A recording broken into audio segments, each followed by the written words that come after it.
Bienvenue dans Fuck Bookstagram, l'émission où on ne fait pas semblant de lire, même pour un partenariat avec Gallimard et consorts.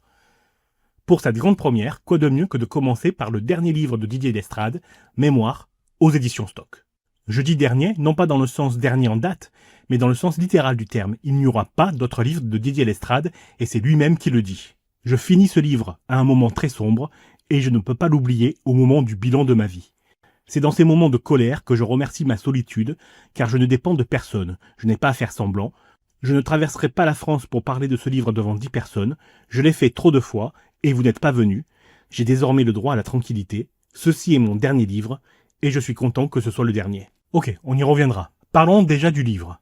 Le livre est une autobiographie, et on y trouve deux fils rouges. Si le premier est évident, et concerne le militantisme, là aussi on y reviendra plus tard, le second est plus subtil. Didier Lestrade nous raconte à travers sa vie l'état du monde d'aujourd'hui. Raconter, ce n'est pas le bon mot, j'ai plutôt envie de dire alerter.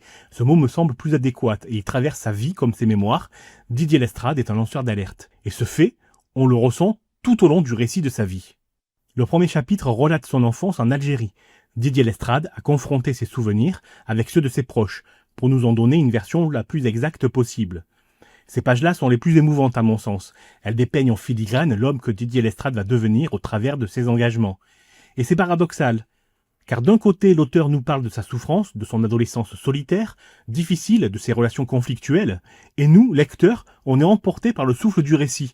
Cette différence scotche, la séparation de ses parents, l'éloignement géographique de ses frères, sa tentative de suicide, tout y est relaté avec précision et sans compromis.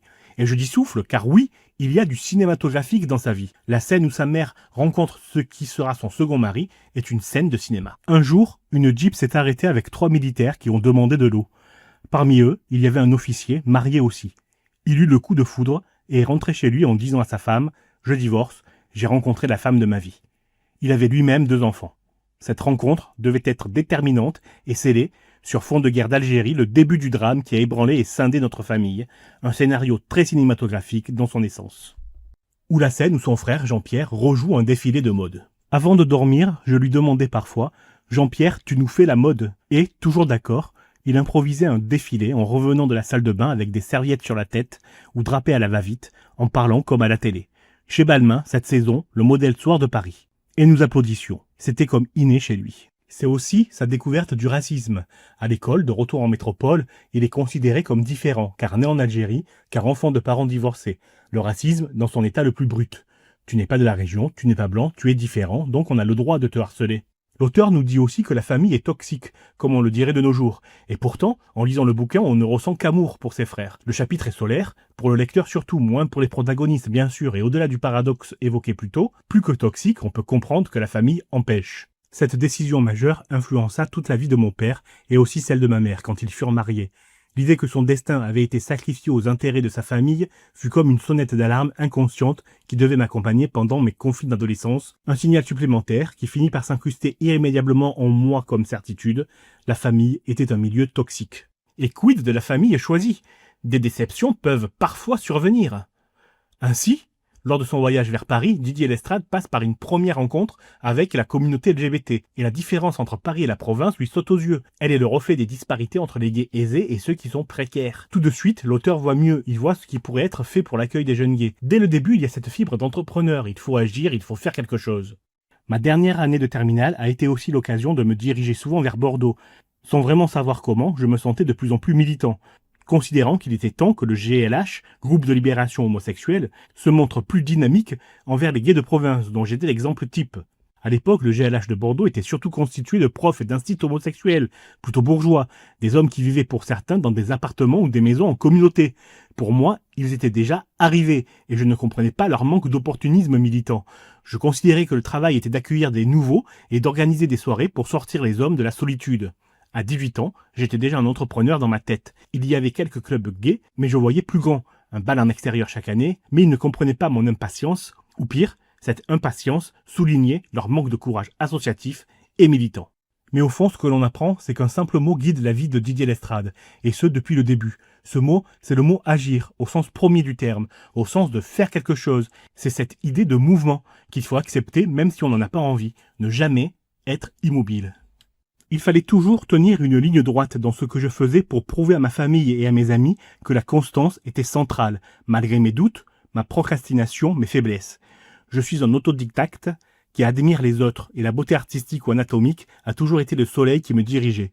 Je fais partie de cette génération de boomers pour qui il fallait faire plutôt qu'être.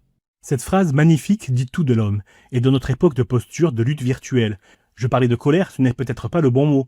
Peut-on parler de colère quand l'homme qui nous alerte est à ce point précis et vise juste? C'est une colère face à notre inaction et à nos oreilles fermées. Les quasi 500 pages de ce livre vibrent de cet état d'alerte, hurlent à nos yeux, page après page. Je fais partie d'une génération qui pensait sincèrement pouvoir changer le monde.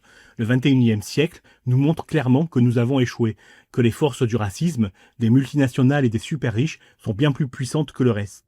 À Act Up ou ailleurs, les gens savent que je ne chipote pas avec les mots. Si une pétition LGBT sort pour protester contre la guerre à Gaza, je la signe, je la soutiens. Il me suffit de me rappeler la citation de Gandhi, « œil pour œil, et le monde finira aveugle ». Pour revenir à cette phrase, faire plutôt qu'être et à cette idée d'agir, on la voit notamment dès le début dans le fait que Didier Lestrade refuse de décrocher le bac. C'est un choix et un choix assumé. Il ne veut pas de la trajectoire dont beaucoup rêvent à l'époque. Bac, fac, diplôme. Non, ce qu'il veut c'est partir, monter à Paris et faire quelque chose. Apprendre de la vie plutôt qu'apprendre la vie. Tout ce chapitre est lumineux, solaire et encore une fois il définit l'homme qui nous parle, mais nous en reparlerons un peu plus tard. Je fais une parenthèse sur la structure du livre parce qu'elle est selon moi aussi importante que son contenu. Le livre se divise en chapitres, l'enfance, les relations amoureuses, le travail et le militantisme, la musique et enfin la nature, le jardinage.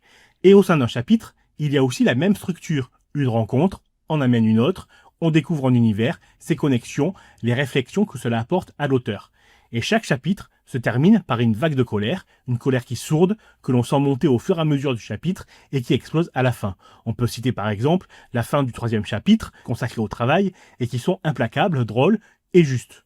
En tant que PD, vous avez passé votre vie à fantasmer sur les Maghrébins, leur style, leur swag, l'attitude, mais vous n'avez pas bronché quand on a interdit le voile, puis le burkini, puis la baya. Il y en a qui ont tellement badé pendant le Covid qu'ils se soignent désormais avec des cristaux, et vous avez beau leur dire que si Big Pharma est effectivement l'ennemi, ce sont pourtant eux qui ont développé les multithérapies VIH qui nous ont ramenés à la vie. Vous ne voulez pas vous vacciner? Ben crevez, ça fera moins de cons. Je dis tous les chapitres, mais c'est faux. Car le dernier ne se termine pas par une colère, il se termine par une recette de cuisine. Le dernier chapitre est marqué par l'apaisement, la guérison aussi, tout y est calme et tranquillité. On comprend alors que tout a contribué à faire grandir, à faire évoluer, les bonnes choses comme les mauvaises. Tout fait grandir, toutes les rencontres, tous les événements, toutes les séparations, etc. Ce dernier chapitre a le même impact que le premier, solaire, lumineux, qu'importe le reste. Je disais en introduction que son enfance avait posé les graines de ses engagements, c'est le cas là aussi. J'étais révolté par l'état du monde, de l'agriculture qui avait amorcé son grand basculement vers les pesticides et le remembrement des terres. On le voyait tous les jours à la ferme. Tout ce qui était encore bucolique dans les campagnes du Lot-et-Garonne était en train d'être détruit. Les routes s'élargissaient et sacrifiaient les arbres ou les haies. Les agriculteurs étaient encouragés à s'endetter. À travers le Larzac ou d'autres sujets comme le mouvement antinucléaire, on sentait bien que l'écologie allait être le sujet principal du futur. Dans les autres chapitres, Didier Lestrade parle de ce qu'il a créé. Act Up, bien entendu, Têtu, etc. Pour Act Up, je vous conseille de lire Act Up, une histoire, du même auteur, et qui fera l'objet d'un prochain épisode. Mais pour la petite histoire, je pensais naïvement que pour créer Act Up, c'était très simple. On se lève et bam, on crée Act Up. Alors pas du tout. Je vous renvoie vraiment au livre sur ce sujet et à Mémoire aux éditions Stock, où vous en apprendrez beaucoup plus sur le processus qui a donné naissance à Act Up Paris. Mais pour Têtu, je voulais parler de cette scène emblématique selon moi. Pendant un comité de rédaction à Têtu, j'avais aussi proposé de faire un grand dossier sur l'état de la communauté LGBT en France et le bilan de Delanoë à la mairie de Paris, avec une déclinaison dans la culture, le clubbing, le sida, etc. Pour en discuter, je suis allé à Avenue Marceau. Berger m'a dit que c'était évidemment un bon sujet. C'est ce qu'il fallait faire dans un média comme Têtu, une enquête à l'américaine. Mais il m'a tout de suite expliqué pourquoi ce n'était pas possible. Tu comprends, toi Didier, tu vis à la campagne, tandis que moi, si je vais à l'opéra, je vais me farcir pendant des mois Delanoë, qui sera furieux qu'on fasse son bilan. J'ai osé lui demander, donc c'est à cause de l'opéra, et il m'a répondu oui. L'enquête a été abandonnée. Écœuré, je suis sorti du rendez-vous avec la confirmation de ce que je pensais depuis toujours sur l'art lyrique. Un milieu où l'entre-soi social était préservé, une musique de classe. L'histoire est folle, mais ce n'est que la pointe de l'iceberg. On se rend compte que chaque projet a généré ses propres monstres, ses propres jaloux, qui se parent d'intégrité en s'affairant à des manœuvres les plus dégueulasses pour s'emparer du pouvoir. Tout est une question de pouvoir. À ce titre, l'histoire autour du film 120 battements par minute est aberrante. Voilà un film basé sur le propre livre de Didier Lestrade, Act Up une histoire pour ne pas le nommer, et son auteur est snobé. Je vous renvoie au livre pour plus de détails, elle vaut le détour. Au fond, cela montre aussi la terrible façon que nous avons d'oublier, voire d'effacer notre passé. La jeune génération ne connaît pas son histoire, les avancées, les luttes qui ont amené la PrEP, les trithérapies, les essais cliniques, on ne sait plus, on ne dit pas assez d'où cela vient, à qui on le doit. C'est là, cela existe, et c'est bien. Le reste, peu importe. Ce détachement est pour moi un effet de la victoire du capitalisme, qui promeut l'individualisme forcené et qui nous fait accepter des horreurs guerrières et des compromis contre nature. Au fond, ce livre nous rappelle tout cela, nous montre l'état du monde, et Didier Lestrade, sous son apparente fatalité, nous crie « Réveillons-nous ». Didier Lestrade ne cessera jamais de militer. À la lecture du bouquin, je me suis dit au premier abord que Didier Lestrade était un phare, éclairant de sa lumière, ramenant sains et saufs navires et embarcations, leur permettant d'accoster. Mais au final, Didier Lestrade est un retrousseur de manches, un homme qui ne se dérobe pas et qui dit « Puisqu'ils ne le font pas, je vais le faire ». Le capitalisme a gagné, ok, et même sur le sexe, la camaraderie homosexuelle, c'est fini. Aujourd'hui, on ne baisse plus, on consomme, vite et beaucoup, et on appelle un Uber après. La solidarité, c'est fini. Si un trick arrivait chez moi tard dans la nuit, je refusais de le jeter dehors ensuite alors que le métro était fermé. Je dirais même plus, avec les années 70, si quelqu'un débarquait chez nous parce qu'il ne savait pas où dormir, l'étiquette était de l'abriter pour la nuit et de lui offrir la douche et le café au petit déjeuner. Il y avait donc une camaraderie qui était fondamentale pour affronter l'homophobie de la société. La révolution sexuelle passait aussi par l'amitié masculine. Didier Lestrade revient aussi sur les 2 shitstorms aberrants qu'il a connus au cours de sa vie, suite à 2 publications sur Twitter.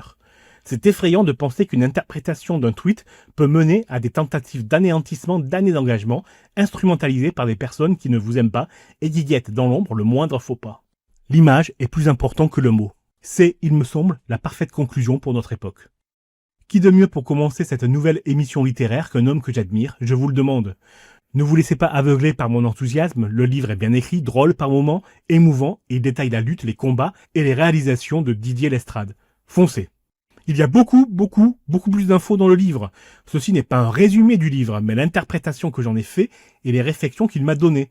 J'ai délibérément survolé certains sujets, mis dans l'ombre d'autres, donc n'hésitez pas à vous procurer un exemplaire via le lien dans la description de l'épisode ou auprès de votre libraire préféré. Cette chronique est subjective, totalement subjective, forcément subjective. Je vous conseille de foncer sur ce bouquin et sur les autres livres de Didier Lestrade. Partagez, likez, abonnez-vous partout. Les liens sont dans la bio et dans la description de l'épisode. Envoyez des cœurs parce que c'est gratuit ou soutenez-nous via le lien Tipeee. Je n'aime pas les commentaires en règle générale, surtout de ceux qui se pensent plus intelligents que moi. Soyez assurés que je n'en lirai aucun. Mais vous pouvez toujours envoyer un message pour proposer un livre ou des félicitations. Et la semaine prochaine, je vous parlerai d'un autre bouquin. D'ici là, n'oubliez pas, fuck Bookstagram, le seul filtre acceptable, c'est celui de nos esprits critiques.